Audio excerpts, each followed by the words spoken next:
Welcome back. Welcome back. Hey. Dad, how you doing? Good. We're back for another week of conversation, another week of discussion with father and son. Yes. So you feeling good? Yeah. There's a lot of excitement going on in the world. Yeah. Never a dull moment. Yeah, that's for better or for worse. Yeah. That is the case. Yeah. And so we have this deadline looming with regards to Afghanistan. Mm-hmm. And the way that things have gone as far as the departure is not the best. Right. Obviously, it's not ideal, but it is what it is. It's with regards to Biden. Right. We were talking Right. off camera. You said that this is the best he can be doing based on the circumstances. Yeah. I mean, this is a 20-year war. For 20 years, they've been fighting, and he had the courage to say, "No more. We got to go. Everybody else was kicking it down. They can't kicking it down the road. Let the next guy deal with it. And so no matter when they came out, it was going to be chaotic. They did it 5 years ago when people found out that American soldiers are leaving. It's almost, I don't want to say that, but it's frightening. They're scared to death. Because that's the backup. My backup is leaving. That's like the police is leaving. We ain't got no more police here. We the police. They gave us the guns, and now you mean my Uncle Henry is the police, and I got to depend on him. No. So it's frightening. But the thing is that they knew this day was coming. You know what I mean? They knew this day was coming, and eventually that we would get to this point. So I just don't understand why it's so much fear on their part. On the Afghan,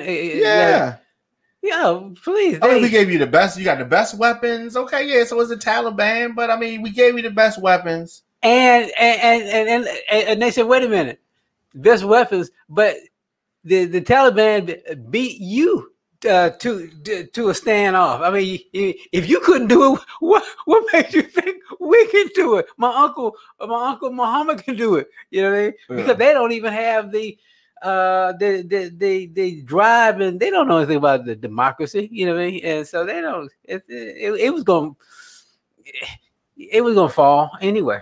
It was going to fall, and the Taliban knew it's just a matter of time. Yeah. I said, we'll wait you out. So they did. Yeah, and then it's with regards to America, the motivation for these Afghans is not there, because after you leave America, after you all leave, then we have to deal with the Taliban ourselves. Who's my cousin? And who's more motivated? Right. They're more motivated. Right. Exactly. Because everybody has a different perspective. Whether some of the Afghan community and citizenship looks at the Taliban as patriots, or whether they look at them as terrorists. I think if they look at them as terrorists, they're probably leaving with the Americans. Right. And then too, the Taliban says to the ones who are going to try to stand up for America, what do you know about America? What are you fighting for? What are you talking about? And they can't articulate it. Well, we want to vote. You know what I mean? Sexual liberty. Yeah. America.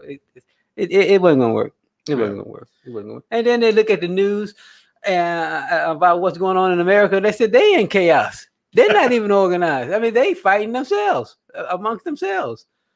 They would say, the blacks and whites, that country is in chaos. Yeah. That's what Russia says that to them all the time. How you gonna talk to me about democracy and freedom?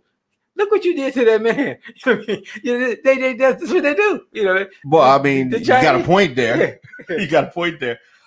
So the president addressed the nation yesterday on this subject, and here's what he had to say.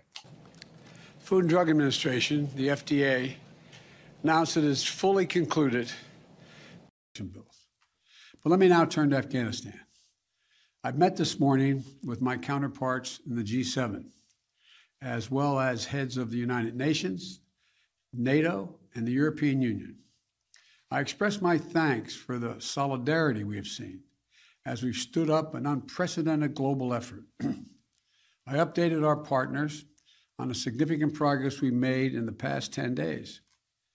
As of this afternoon, we've helped evacuate 70,700 people just since August the 14th, 75,900 people since the end of July.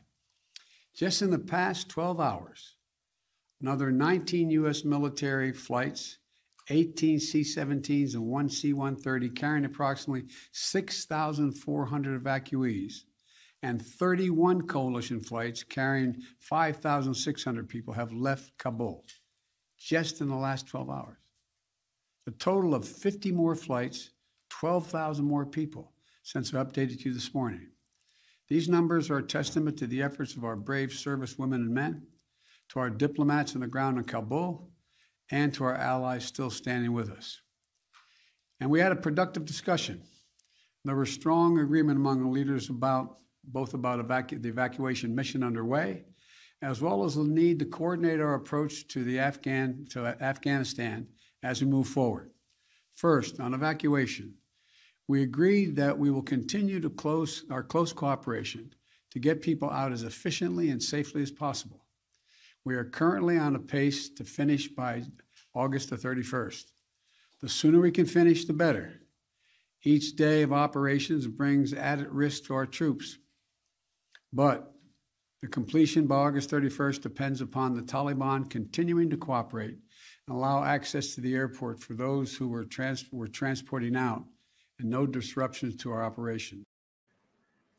Yeah, so he is under an immense amount of pressure to get this done. Right. And I hope that it works out and we get everybody that they're trying to get out of there out in enough time.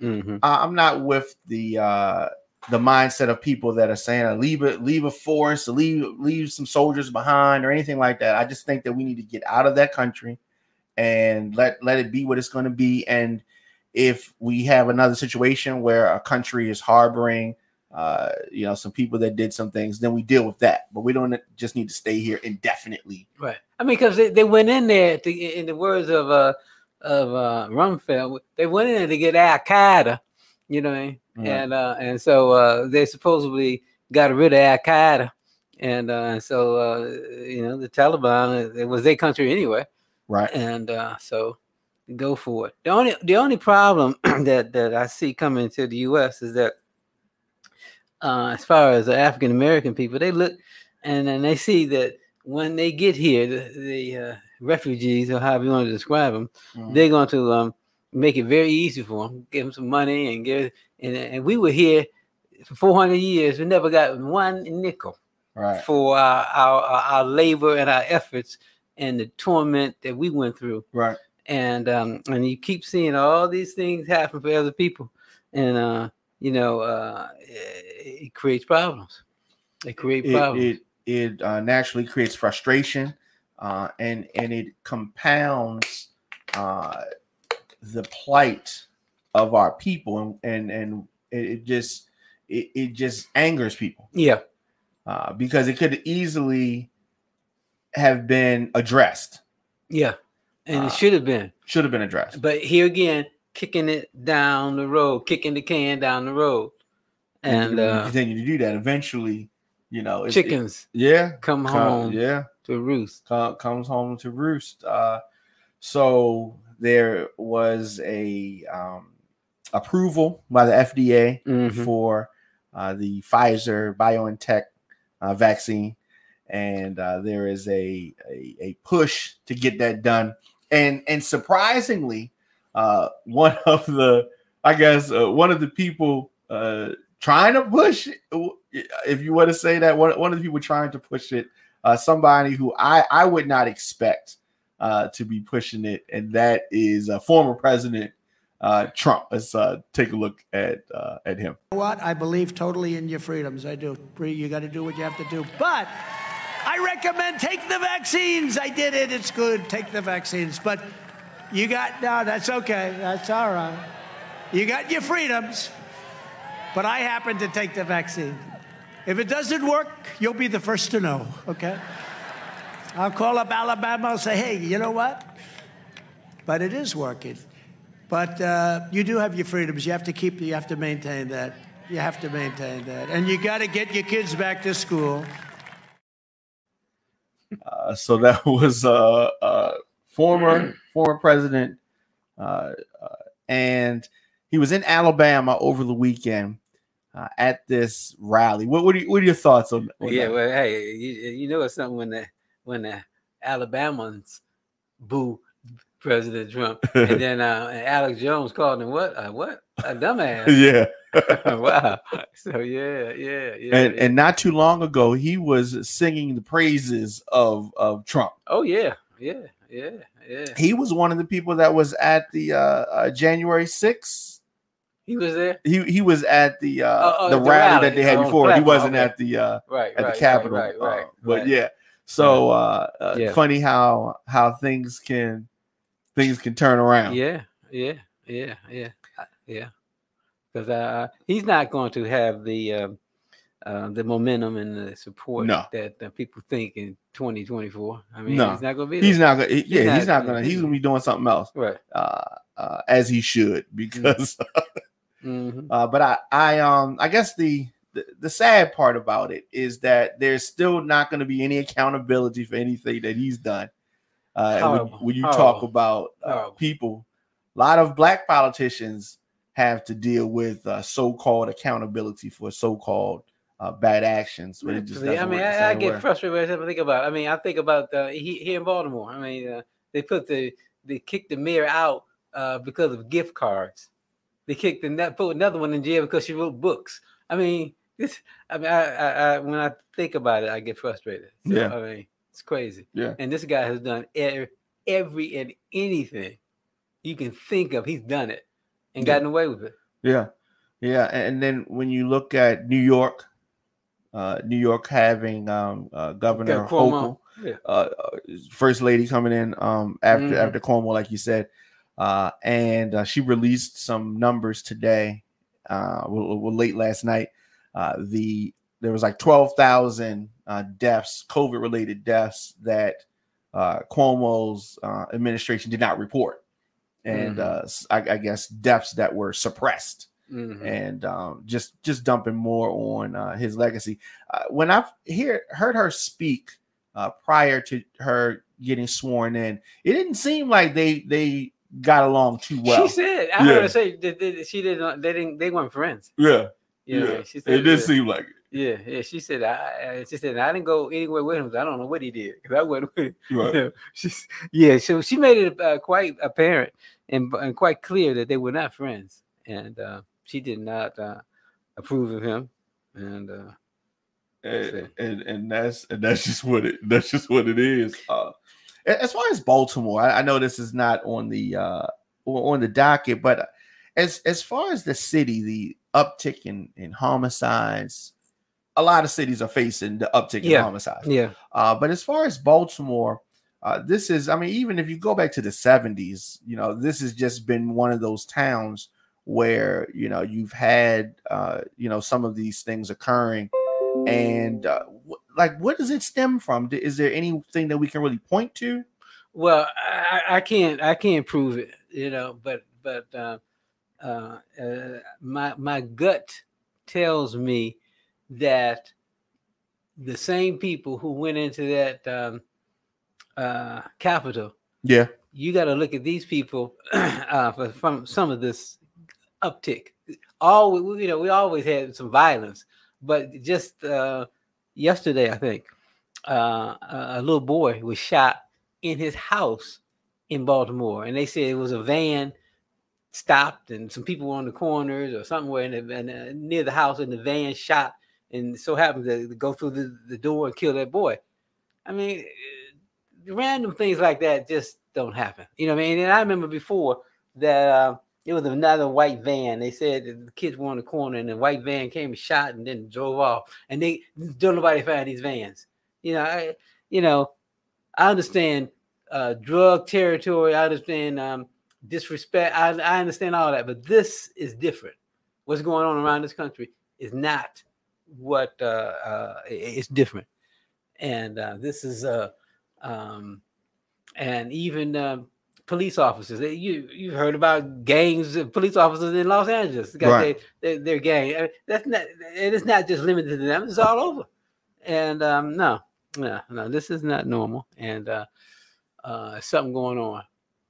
And it's the same thing that has always been going on. It's the fear and the racism and it's retaliation and we're going to find out eventually what's really going on.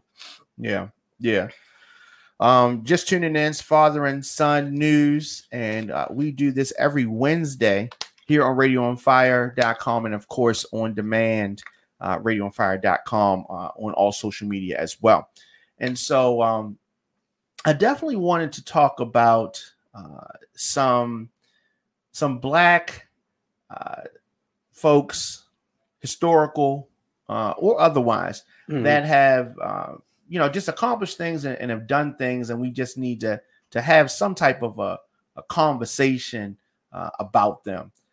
And someone that is recently in the news, even though she's been passed on since the 70s, is Josephine Baker. Right. And Ms. Baker is going to become the first Black woman to enter into France's pantheon. So from what you have learned and heard and seen, what are your thoughts on Miss Baker? Miss Baker was fabulous because she had that, what is it called, that oomph. That Je ne sais quoi. Yes. And she, and what really brought it out too is that when she went to France and she was able to be accepted as a woman, as a person, for the first time, that you don't know what that does to you. I can say it because I've experienced it when I've traveled. What do you mean? People treat you like a human, and you don't even realize, as I always said before, in America, how disrespected we are because we've been so disrespected. We don't even know what respect is until you leave the country. Then you say, wow, people say, good morning, sir. How are you? They recognize you and they give you your respect. And that's why so many back in the 50s and the 40s, entertainers flocked to Paris, James Baldwin and, all of them. They stayed for years and years, but getting back to Sister Baker, she was she wasn't the prettiest girl. Okay, she'll tell you she was not the prettiest girl when they used to do the chorus lines, and she said that I had to do something to stand out because them girls was good and they were pretty, what I mean? And so, but she was silly and she could dance good and she just had it, and people said, who was that girl on the end, and so she that's how she got her recognition, because she was able to know that I got to stand out amongst these pretty girls. What can I do? And she did. And then in Paris, they loved her because of course we already know how a Black woman's body looks, so we got those bodies, and she would dance over there with bananas over breasts. She was the queen. She was the queen. Yeah. She's the queen. But she also knew that one thing you got to have is that courage. Not being scared, not showing you're scared. You got to go for it, and then the people will see, wow, because they know I would be. How she do that? What I mean? How she have enough courage to do that? And but that's what it takes. Yeah. And so the remains of the singer and a dancer, an activist, Josephine Baker, she's going to be honored at this Pantheon monument, which is in Paris, France. And so she was someone that performed for the troops. World War II, and she's going to be the first Black woman to get this honor of this. This is the highest honor in that country. Right, And I didn't know until recently that she spoke at the march in '63 with there's only a few women that spoke at the March on Washington. And she said that what got her is that she has been in the presence of kings and queens and presidents around this world. And for these people to have the audacity to refuse to let me come to a restaurant, she said, I was mad as hell about in America, and yeah, think about it. Yeah. That's that disrespect they talk about. It's horrible. Right. Yeah. So I get mad when I think about it. Right. Yeah. And it's something to get mad about. And what really gets me mad is when I think about those people going into the Capitol, they think they're better than me. Okay. They think they're better than my son. Those people, please. No. All right. So that's. Yeah, no, and they're not. Absolutely not. Absolutely. So Miss Baker passed away in 1975. Yep. And buried in Monaco, dressed in a French military uniform. Yeah. With medals and all of that. Yeah. And then we can't forget that she adopted 12 kids of all nationalities, white, black, all nationalities. She raised them. By herself, I mean, she's phenomenal. Yeah, phenomenal woman. We've had some. We're some great people. Absolutely, we have gone through what we've gone through. Absolutely, without any backup or support. Absolutely. So yeah. So I definitely wanted us to take a moment to talk about the late great Josephine Baker.